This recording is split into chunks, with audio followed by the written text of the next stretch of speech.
we're joining Wade Middleton at Choke Canyon Reservoir, where he's throwing a Secret Lures Swim Jig in some rather cloudy conditions. Swim jigs are such a great bait for covering water. I mean, you can basically reel and twitch and pump your rod and impart a lot of action on them and make a lot of casts in a very short period of time, which means that it's a bait for covering water, generating strikes really fast, and telling you if they're fish in the area. Golly, come out of there. Golly. You know, that's why a swim jig is so effective. You can see that brush right there. I just reeled it through that 4 trees, there little forks in the tree right there, and bam! I mean, he just come up and smashed it right away. You know, that's a good aggressive bite. And there's been a lot of boats come through here a lot of times with spinner baits, and it's just a different look. Just provides a different look to everything you're doing.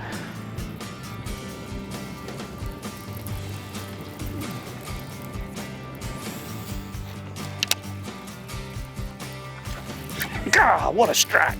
God, the fish jumped all the way out of the water. That is swim jig fishing right there. Golly.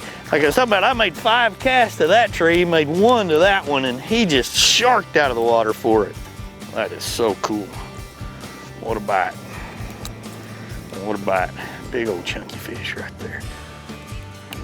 When you look at a swim jig, this is the Secret Lures Swim Jig, and they've got 3 different ones. They've got one for the north, one for the south, and then really a real heavy duty one. Multitude of different weight sizes as well to be able to allow you to mix up, you know, your presentations. Right now there's a lot of grass underneath the water right here, so I'm trying to basically reel one that's a little bit lighter. And I really am kind of fishing it like a lot of traditional people would fish an old school spinnerbait or something like that, but you've got a total different look for the fish to want to be able to bite it and react to it. Trailer wise, I mean, you've got a multitude of different trailers that you can put on here. I'm actually using a swim bait trailer right here from Big Bite Baits that kind of basically mimics a bluegill and gives it a nice little tail kick coming through here as you go along, and you've got a weed guard as well to kind of protect that heavy duty hook. And you know, down here I want as big a hook as I possibly can.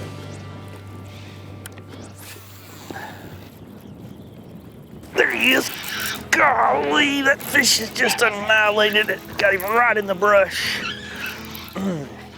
Another good one out of the hardwoods. He has that swim bait all the way down in there. Look at that. Such a great dynamic bait for fishing in this type of cover.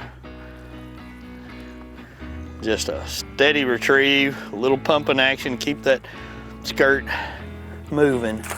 Water temperature over 60, I mean, it is a dynamite way to catch a lot of fish. You know, and for me, I think rod selection is as important in this as anything. I do not recommend a rod over 7'2".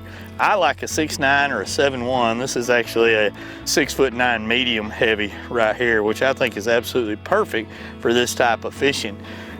Too big a rod, your accuracy really goes down, and an accurate cast in and around this cover is really important. For me, maximum lengthwise, 7'1" would be a max. Nothing really light. This is not a light technique, you know, as far as light actions, light lines. You need something that's got some power, something you can be able to control these fish, but have a tip that's going to allow you to be able to throw the bait accurately. Reel wise, a fast reel. You want those 8 3-to-1 type reels that are going to reel and gather a lot of line with each crank.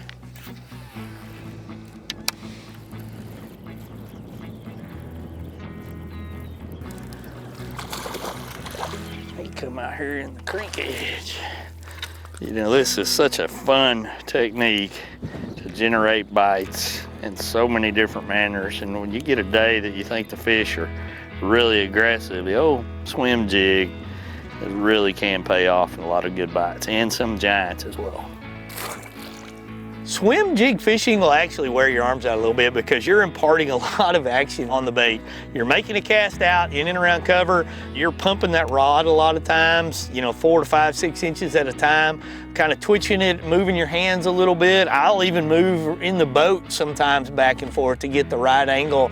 You really got to let the fish tell you what's going on. But once they tell you what's going on, that bite of a swim jig is one of the most exciting bites you can have.